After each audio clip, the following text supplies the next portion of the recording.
preservation of and increased access to the 92nd Street Y Humanities Audio Archives is generously funded by the National Endowment for the Humanities. Good evening, ladies and gentlemen. I have no introduction because I was supposed to be lecturing in another room, which was a good deal more intimate.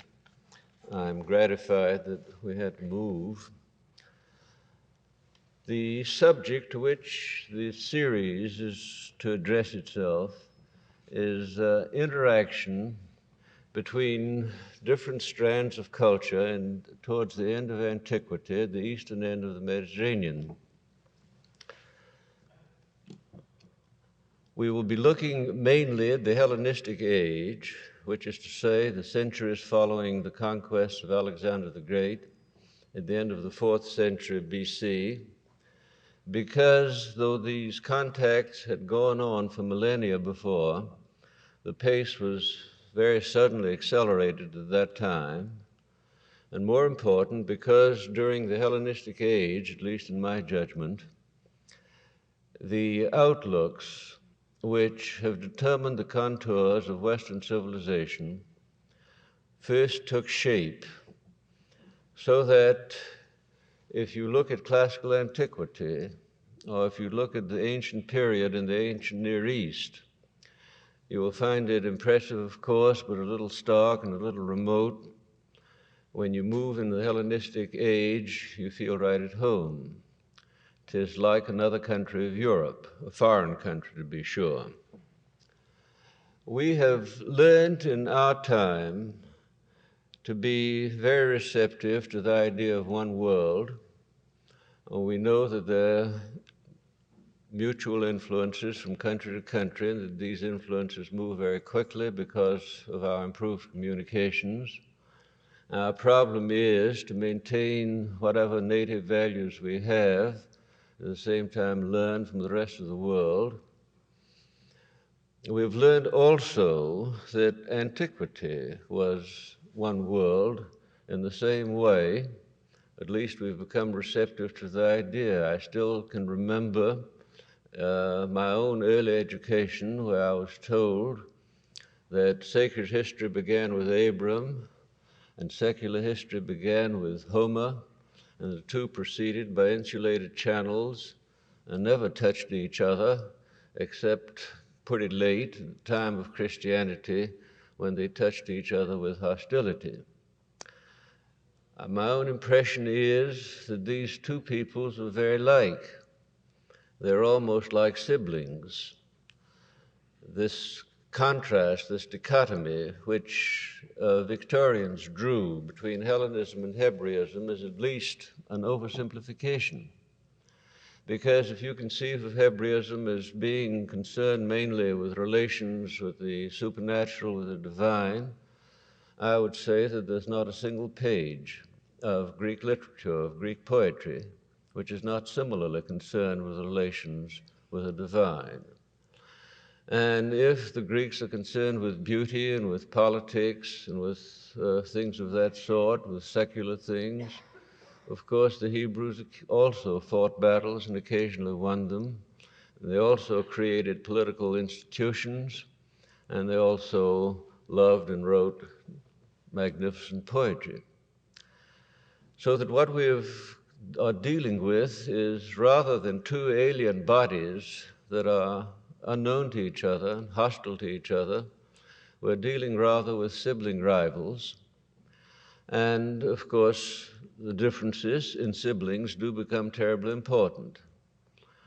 And this evening, I want to deal with one of these phases, and that is the Greek phase, and proceed to deal with the other in subsequent lectures.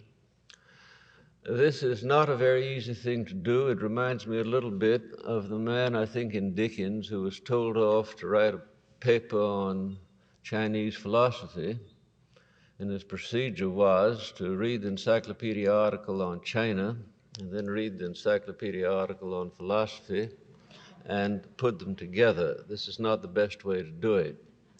Well, I don't propose to tell you tonight all about the Greeks. I've spent a fairly long lifetime studying them, and I don't know all about them yet. But I do want to talk about the salient things and the things which differ most markedly, most boldly from the traditions which come from the East. And I think that all of these can be subsumed under the word humanism, and this is what I wish to talk about. There are certain ideals and practices of humanism which are consistent all through Greek history. They appear in Homer. They appear markedly in Epicureanism at the end of the period. They are responsible, it seems to me, for the Greek achievements in literature and philosophy, particularly in politics. I will say at once that they are not the only strand in Greek thought. Humanism is not, because there were others which cannot be read out of the book. There's no orthodoxy and no heterodoxy. There are a great many people who are much concerned with humanism and impatient with Plato, for example, who has been condemned by certain German scholars as an alien drop, fremdes Blutstropfen, an alien drop of blood in the Greek bloodstream. I myself would not know how to define Greek and leave Plato out. Now, the doctrine of humanism is formulated in crystalline form in the dictum of Protagoras, which you all know: man is the measure of all things. And since one of the essential differences is between the 2 points of view that I wish to talk about, is the view of man and the view of man's relation to the supernatural, this is what I wish to discuss first. The first thing that one notices is the people who make the measure of man something external to man, some divine dispensation, find this shocking, find this arrogant and presumptuous. And therefore, I must say that the same Protagoras who said this in the middle of the 5th century BC also said, "Of the gods I do not speak, because I cannot know." And I would suggest that so far from being arrogant and presumptuous and blasphemous, this represents the very highest kind of theology. There have been sects in, I think, every religion which have held that any predication about deity is blasphemous. To say that God is good is as wicked as to say that God is evil or that God has a red beard.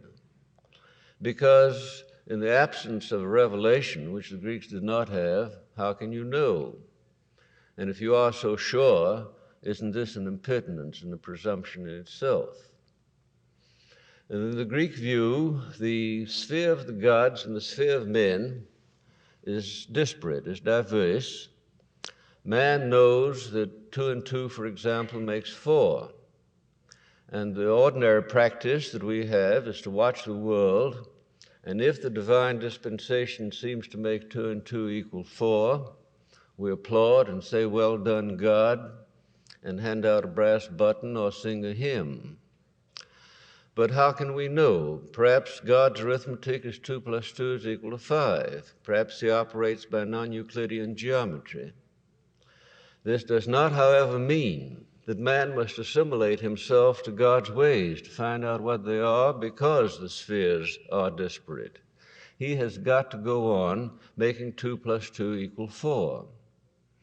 And this is where we get the tragic view of life, which is characteristic of the Greeks, because the gods do what becomes them to do, and men do what becomes man to do.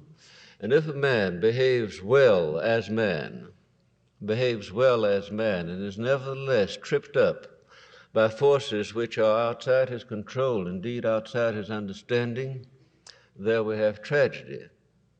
And 'tis really impossible to have tragedy in this sense under Christianity, or indeed under any monotheism, where you're told what is right and what is wrong. We will go into that presently.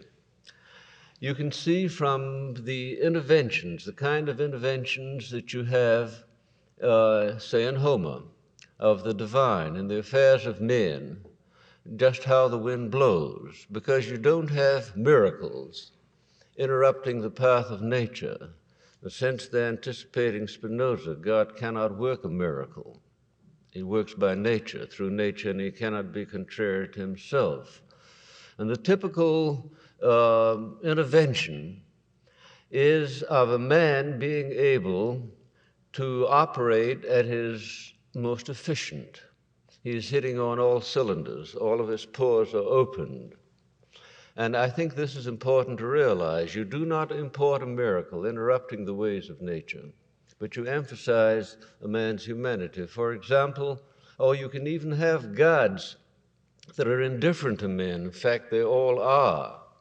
You see, we have the notion which comes naturally with monotheism, with, let me remind you that I am not an evangel for the Olympians. I'm trying only to understand, but I'm trying to understand sympathetically. And let me say at once that I believe that there's no value in studying an exotic culture and an exotic literature if all we're going to get is corroboration of prejudices which we already have.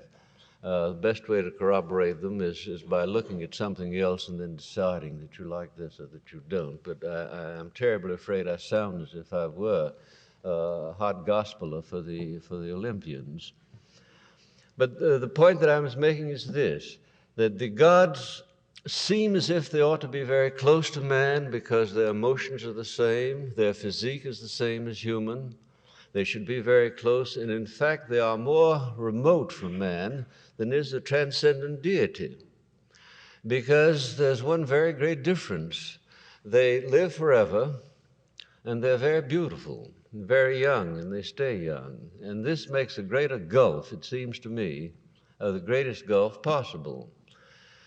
We monotheists seem to believe, though we don't say so, that God's chief business is to keep book on us. This is his main concern. Well, the Greeks never thought that their gods were leaning over a battery of IBM machines and punching holes in cards. As a matter of fact, in Homer, Apollo can say, "Why soil my hands with these creatures of a day? I will go off and be a god." And among the Epicureans at the end of the Greek period, they said very specifically, if gods had to mind men, there wouldn't be an advantage in being a god. So they were all having a divine picnic all the time. This is one of the arrogances of devout people that think that is the way it's done. But I was going to speak about interventions. I'll mention those that I'll presume that you remember. At the beginning of the Homer, at the beginning of the Iliad, Achilles, in an open meeting, is drawing his sword, and he's about to attack Agamemnon. Athena, the goddess, grasps him by the hair. When he turns, she stares into his face with a blazing look. It is important to realize that nobody else saw her. Homer says so. Only Achilles saw her. He puts his sword back into the scabbard because he bethinks himself that there may be better ways of avenging himself on Agamemnon than attacking him. You notice she didn't hold his wrist. She didn't import a miracle to stop nature, to stop him. She enabled him to operate at his most efficient and his most intelligent, to lose his wrath. And most of the interventions, not all of them, because Homer has many layers, are of the same kind. There's a story which children were always told about Heracles. A farmer had his cart mowed down, and he couldn't get it out of the mud. So he prayed to Heracles, who was a big, strong man, to come and help him. And sure enough, Heracles turned up, whereupon the man proceeded to sit down on the bank and do the equivalent of smoking a cigarette while Heracles did his job. Heracles says, "Not that way, my friend. Put your shoulder to the wheel. Something will happen. I will touch the wagon, I will touch you, or something. But you cannot expect the divine to come in and push the wagon out while you are sitting on the bank or praying or whatever you're doing." Now, another aspect of this, which is terribly important, is the fact that the Greeks were polytheists.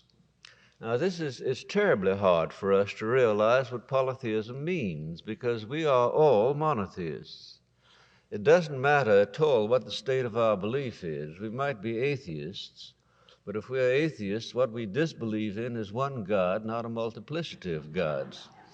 So we're in effect monotheists anyhow, because there's 2 millennia of this tradition to which we've been bred, which all of our literature reflects, and so on.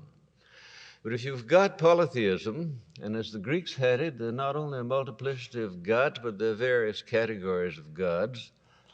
They are not, therefore, all omnipotent or omniscient, and there is a very great responsibility on the part of man to decide which he is going to follow, because each of them has its own sanctions, its own validity, but he can't please them all, and so he must decide. Now, I will again cite literature and cite something which I imagine is familiar to all of you, and that is the Oresteia of Aeschylus. Clytemnestra has killed her husband Agamemnon, and Apollo, who is concerned with order, with aristocracy, has told Orestes to go and avenge the murder of his father, because this is a very bad precedent for kings to be killed, and particularly to be killed by women. So Orestes is going to avenge his father, but in order to do that, it turns out that he has got to kill his mother, which to another set of gods, the Furies, who represent the primitive chthonic earth deities, is the worst crime in the calendar, because they're concerned with kindred blood, and the closest kinship in the world is that between a son and his mother. And, well, in fact, we still think that it's at least rude for a son to kill his mother. He's in a cleft stick. He has got to mind one and outrage the other, whichever he does. I can cite you many other cases where this is the case. I cite this one because it's very salient and very familiar. He has not got a bill of pains and penalties. He has not got thou shalt do this and thou shalt not do the other. He is not a villain. There are no villains when you've got a polytheism, because whatever you choose to do, you can find some authority for it. It may not be the proper authority. You may have guessed wrong. Or to take a play like the Hippolytus of Euripides, where this chaste young man decides to follow Artemis and scorns Aphrodite. The result is that Aphrodite does him to death, which is too bad, because he was a nice fellow and he was actually following Artemis, who doesn't help him at all. The only solace is that if he had followed Aphrodite, Artemis would have done him to death. So that the human responsibility is very great. Now, I want to wander on a little bit longer with a couple of other aspects of this. We talk about heroes a little bit. Now, hero, I must say at once, does not mean in the Greek simply the most important character in a literary work, creative literature, of art, of drama or novel. It has a technical meaning. A hero is a man who is dead. He has to be dead before he becomes a hero, just as a saint has to be dead before he becomes a saint, whose career had somehow been very significant, had somehow pushed back the horizons of what is possible for humanity, has enriched people. Not because he was a good do-gooder. He never intended to do this, but it worked out that way, in consequence of which he receives a cult, which doesn't mean a great deal. It means simply that on his named day, one day a year, at his Heroon, his shrine, which might be only a stone or a stick, offerings might be made to him, a little wine, a handful of flowers put on his grave. And this is what a hero is.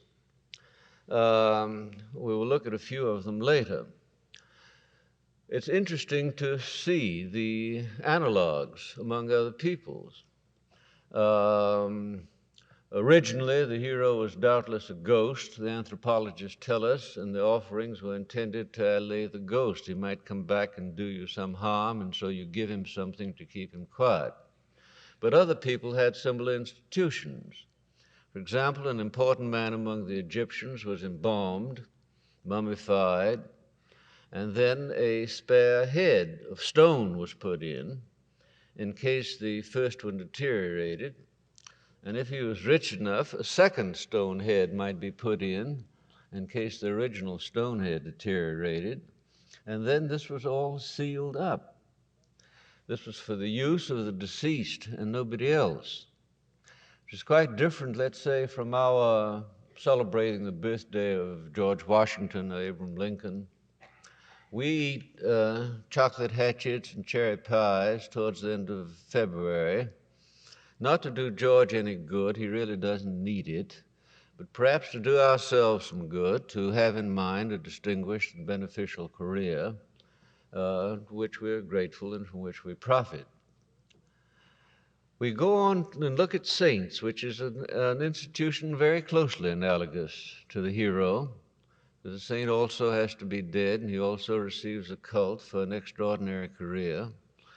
But the difference, it seems to me, is very startling, because, to put it perhaps by oversimplification, the saint gets to be a saint by shaking off his humanity and assimilating himself to an ideal outside of humanity, a superhuman ideal. The Greek becomes a saint by emphasizing his humanity. And if you look at the list of heroes, Greek saints, you will find that they're all very prickly characters. The ideal among them, say, is Achilles, who's a very bad man. Wouldn't fight in time of war, wouldn't help his comrades in their desperate need. But he somehow did things which enriched all of us by his attention to self. He was obsessed with self, as a matter of fact. So he's a hero. Ajax is a very great hero. He was a brute. He was cruel to his wife. He was cruel to his crew who was dependent upon him. He was absolutely obsessed with self, cruel to his son even. And yet you have got to decide, society has got to decide, do we want this man, a man who, single-handed, can hold back the entire attacking Trojan army who's pressing on to burn the Greek ships, or do we not? If we want this kind of man, let us not expect Caspar Milquetoast or namby-pamby. You cannot take the coin of humanity and split it in two and say, I will take the heads and I will throw the tails away. It doesn't work that way, because humanity is one, and a man becomes a hero by doing something extraordinary. He often sticks his neck out and has his head lopped off, but he's a hero nevertheless. I'll say a word or two about the Oedipus, which again I assume that everyone knows. Now, when I was taught the Oedipus for the first time, I was told that Oedipus had done a number of naughty things, like killing his father and marrying his mother, and at the end received his comeuppance. This was proper. And in my early youth, I was much shocked at the unfairness of it, because Oedipus hadn't meant to do these things. If we read the play that way, we misunderstand the Greeks, and we misunderstand the problems of fusion that I have to come to, because the play of Sophocles is intended to show that Oedipus is a good man and is a hero. He wins, just as Antigone wins. She also has died. Because here's a man who has gone on pursuing the truth unflaggingly after it's become manifestly dangerous for him to continue on this line of investigation. This is a fine thing to do. And to say that he had tragic faults like a short temper and suspicion of his friends misses the point, because a man without a short temper and suspicion of his friends couldn't do what Oedipus did do. We cannot take the heads without the tails.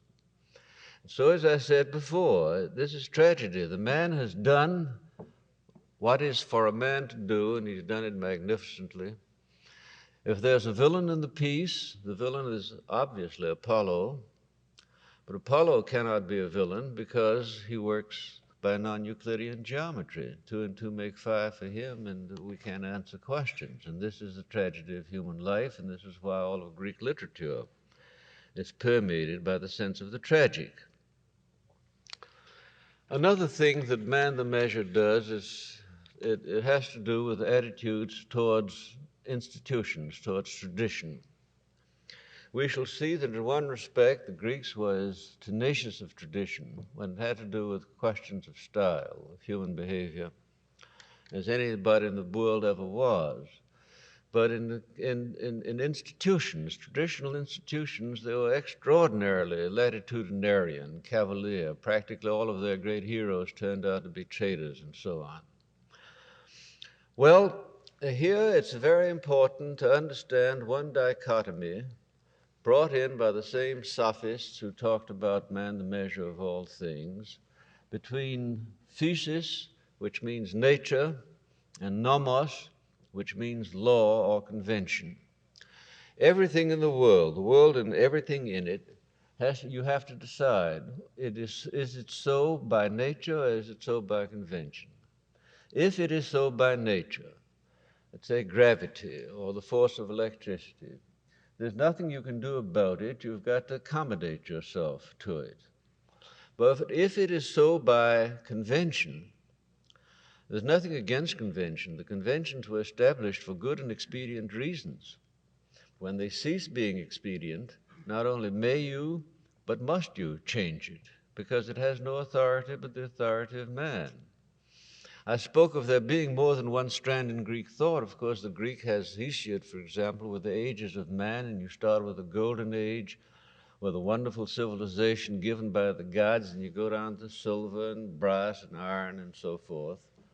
But the view, the more general view, at least the sophist view, was that man started in the forest in some primitive way, leaping from limb to limb, and then established all of his institutions as they became necessary, with division of professions and of labor and so on, specialization, for the sake of expediency. Now, let me tell you how this thing sort of grew.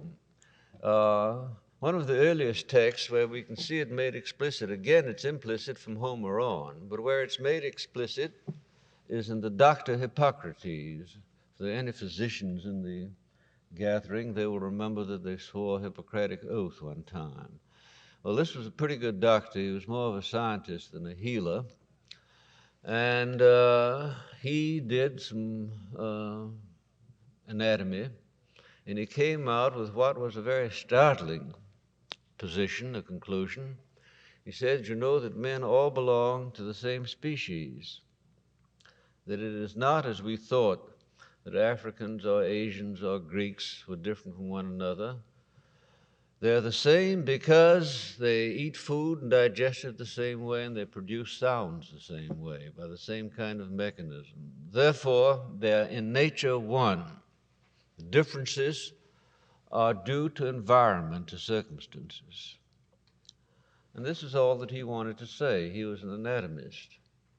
This same notion was taken over by a Greek sophist named Antiphon, whose works were discovered only at the turn of the century, who gave it a kind of social meaning.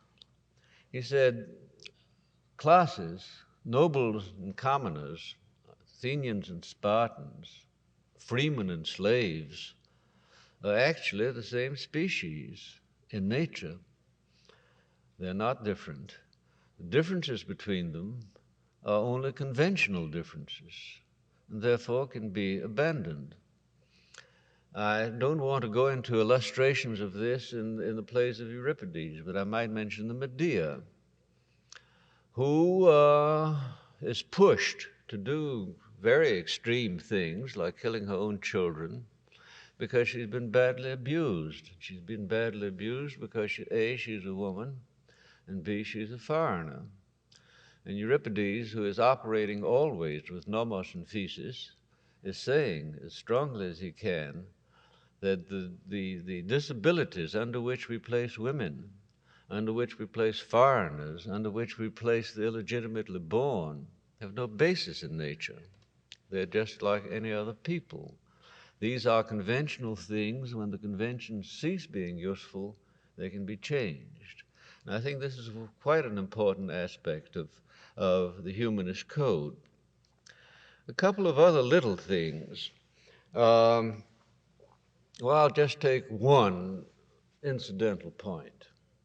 Suppose I say to you the word hope and say good thing or bad thing. And you will say, of course, good thing, because you have vague memories of faith, hope, and charity and all of that, and a belief in things unseen and not. Well, I think it's very interesting. To me, it's very interesting that hope is a bad thing in so many of the Greek writers. You probably remember the story out of Hesiod of Pandora's box. Pandora, who is the Greek Eve, who out of her importunate curiosity opened up the box, the pithos, the jug, and let out all the bad things, calamities, catastrophes, disasters, and so forth in the world. And there, happily, hung under the lid of the rim of the box was hope. Well, nobody asked the question, but I wish they would. What was hope doing in a container marked calamities, catastrophes, disasters, etc.? What's she doing there? And the answer is that hope is not a good thing. To believe that something may happen when you have no rational grounds for supposing so. I mean, it's not so in logistics or any other way. You can't work it out by arithmetic and say there's a reasonable probability. This is not healthy. Or if you take the Prometheus, the play of Aeschylus, and Prometheus is bragging about what he has done for mankind. He found them helpless. He gave them fire. He gave them tools to work with. He taught them agriculture, and he taught them navigation, and he gave them clothes to keep them warm, and he's discovered medicines for them, and so on. And then at the very end, and I gave them also hope, which in the doctor's terms is a kind of a placebo. When nothing else will do, nothing else can make life tolerable, you can't do anything else. You take this drug, marijuana or something, you call it hope, but it isn't any good. And if you look clear-eyed at yourself and the world, hope is not a good thing. Well, I'm not saying, again, I repeat, that it is a good thing or a bad thing. I'm trying to explain the implications of man the measure as against others. Now, as I said before, the man the measure is implicit in all this strand of thought which confronted the Hebrews. They're just, well, I might summarize it before I go into other things. Its summary is to be found in the Epicureans, who provided a rationale for it. They're not very different from Homer, basically, that man is the measure. But we'll look very briefly at Epicureanism, which was absolutely materialistic. The world is made up of atoms, matter, and the void, and nothing else. They're gods, but they're made up of atoms. They have absolutely nothing to do with man. There is no future existence, therefore you have not to be afraid of punishments in a future world. The gods are completely indifferent, therefore man is on his own, absolutely on his own. His guide should be, one is ataraxy, which means not letting anything get in your hair, and pleasure, the pursuit of pleasure. Now, the Epicureans had a very bad press, as did the Sophists. You can see why the Sophists had a bad press, because potentially they're the most subversive people in the world. If you have to re-examine every institution every day to see if it still works, this isn't very good for a continuum in society. The Epicureans are subversive because, well, the Hebrews for one, the Romans for another, believed that they were an elite working under a divine dispensation. If you deny this, if you say the gods don't care, therefore all patriotism goes, everything else goes. Now, the man is absolute measure there. For example, I'm confronted by this pitcher, which looks to me as if it contained either vodka or gin, and I might be tempted to drink all of it. I will refrain from drinking all of it because I know that the hangover tomorrow, if I lived so long, would be very much worse than the pleasure that I might get from drinking gin. If I nevertheless drink it, my mistake is not a moral one. I have not transgressed thou shalt or thou shalt not. My arithmetic has been bad, you see. And in actual fact, you see, the Epicureans have had the worst press of all. Eat, drink, and be merry, and so forth. They're very, very nice people. I'm going to talk about them more fully in another connection. They were supposed to be having orgies in their garden, and it turns out that most of their orgies had to do with geometry because they discovered that geometry gave the greatest pleasure with the least hangover. And they did this not for moral grounds, but just by simple calculation. And this is, of course, carrying to an absolute extreme man's own responsibility for himself. He has no other code except pleasure, which is defined as the absence of pain, except ataraxy, which is defined as not letting things get into your hair. Finally, I come to the point which I think is perhaps easiest to grapple with, but I think very significant and very frequently overlooked. We'll talk about patriotism, about loyalty to a certain people, to a certain tradition, to a certain code. And you find out that the Hebrews in ancient times and in modern times are tied together, they're unified, their aspirations are defined for them, their conduct is prescribed by history.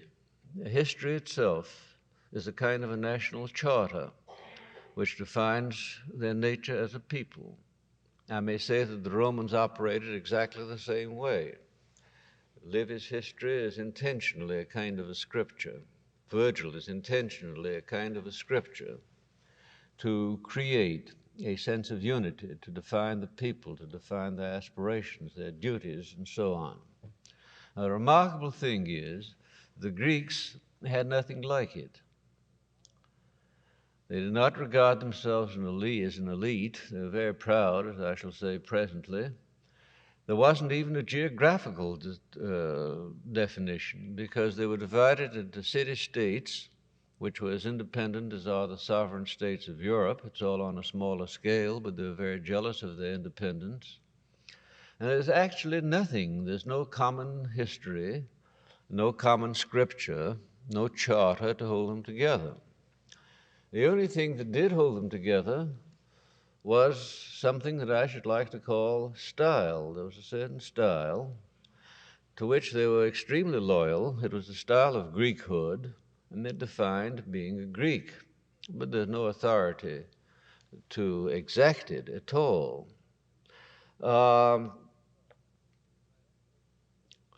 People who followed this style, and you can explain this too. How do you define civilization? Well, an easy rule of thumb. Civilization is the measure of the interval from the animal. Isocrates in the 4th century had an easy ratio. He says man is to animal as Greek is to barbarian, barbarian simply meaning non-Greek. Man is superior to animal because he has logos.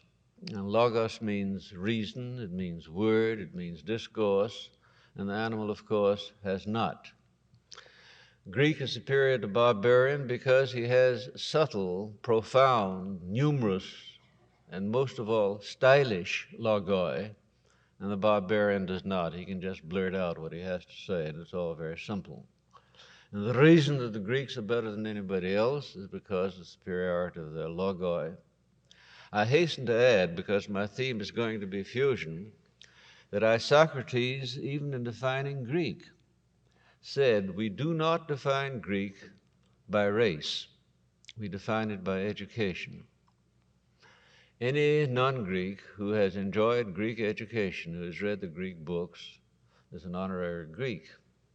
Any Greek who has not is a barbarian, which is really extraordinary.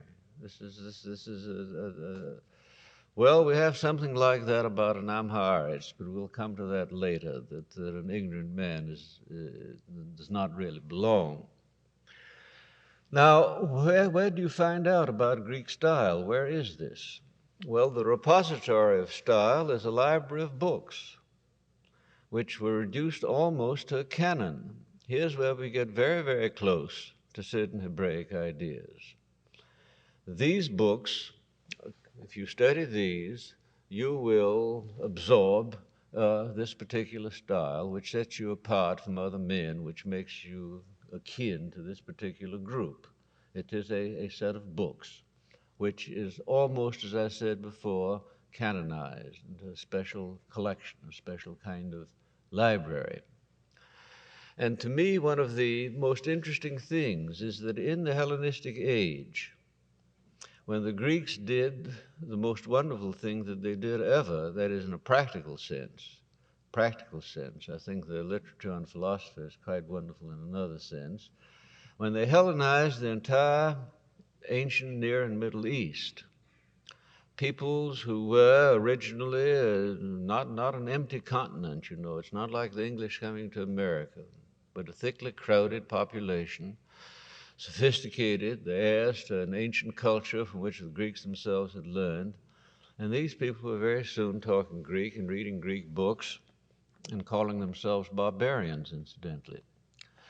I think that this is pretty marvelous. And the question is how they did it.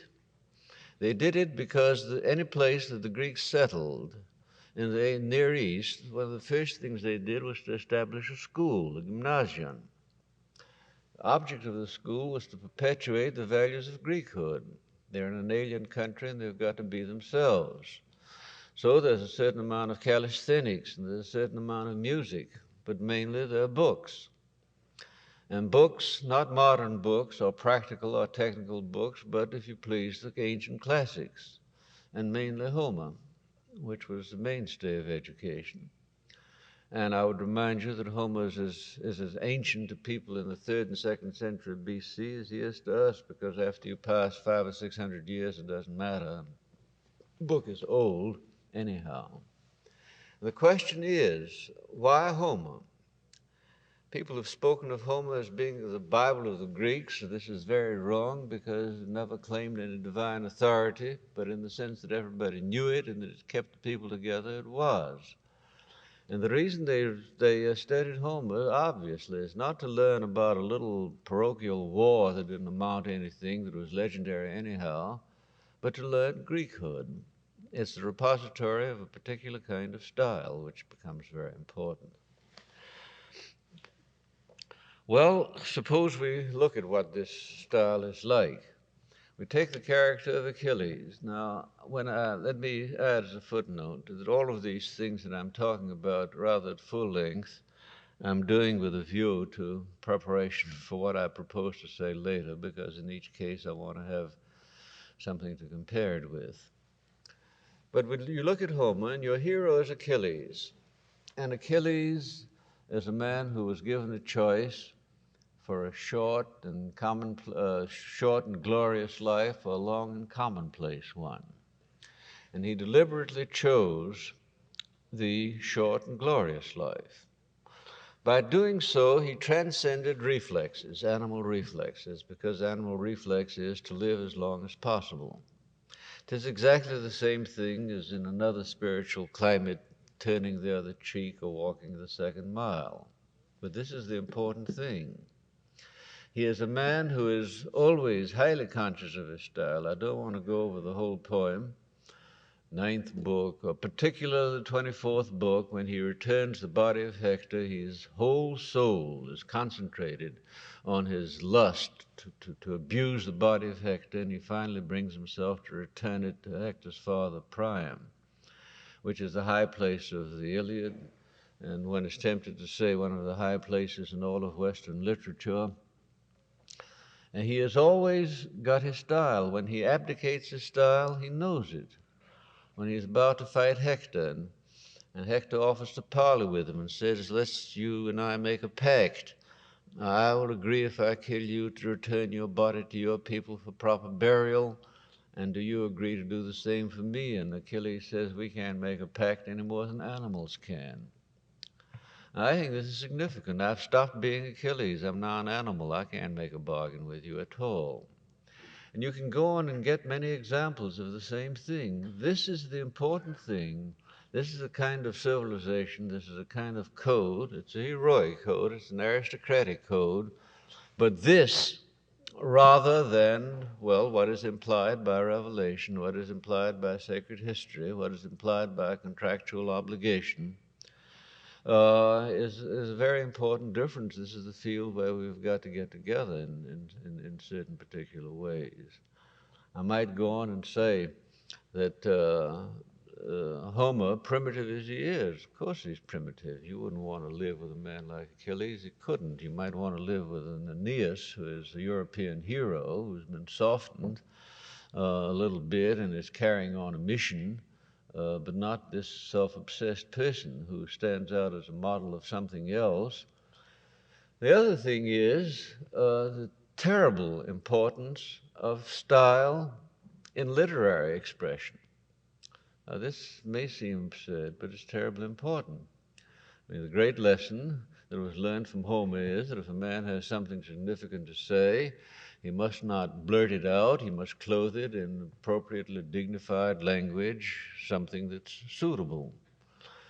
So you get this highly stylized, artistic strand in all of Greek literature. I've mentioned tragedy at several points. Can you think of anything more stylized than that? People do they normally, talk to each other in alternating lines of verse, and their conversation is not interrupted by a group of 15 elderly gentlemen who come out to sing and dance to tell you what they feel about it all. This is the furthest remove from a film, a tape recording with sound, of any casual encounters. It's a distillation in the mind of a poet and of a thinker. It's presented as such, it's received as such. Literature is terribly important. It is, the self is important, and this is the way you express yourself.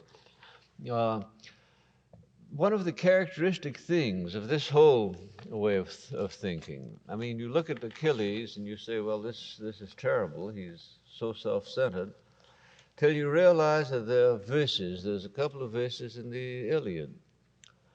Father sending his son out to war, to his career in life, remember, son, aie aristuein kai hyperachon eminai allon. Remember, son, always to excel, to be at the top, to be at the head of every list. And there's no people that are ever so eager to get to the top of things, to assert their individuality. This is why style is important. There were never any people that were so interested in signing their work. The man wrote a play, made a composition of music, not as the spirit moved him, but to enter into competition with the hope that he would get first prize and that his name would be on the record. The potter signed even the cheapest ware, has his name on it. I think this is one of the signs of the vogue of humanism. Names decrease until you get to the Renaissance, and then they burst out again in the humanist thing. People again start signing their work, writing biographies, which they hadn't done, writing autobiographies like Cellini, writing like Pico della Mirandola on the dignity of man, of individual man.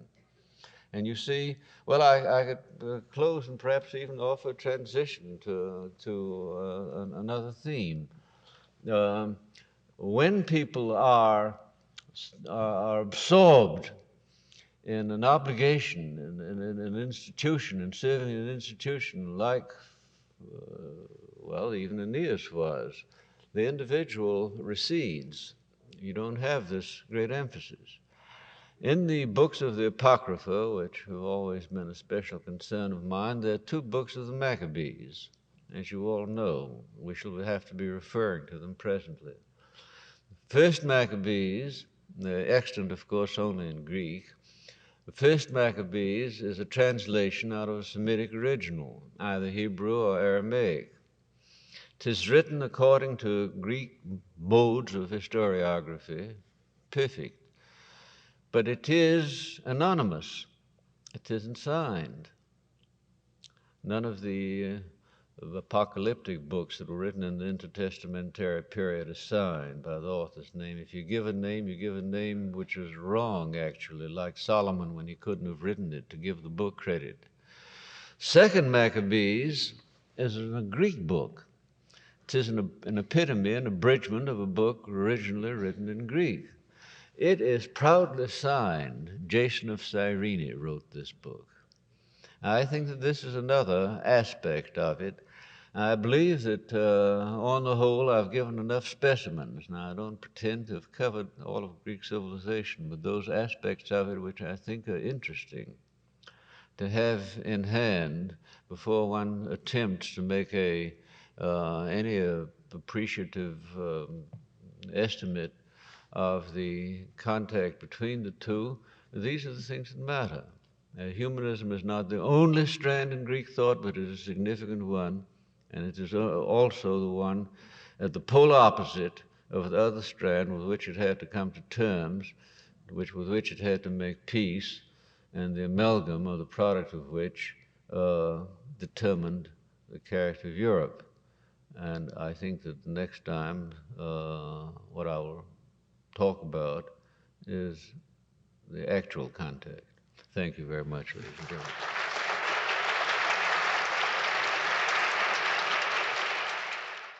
Thanks for listening. For more information on the 92nd Street Y, New York, and all of our programs, please visit us at 92ny.org.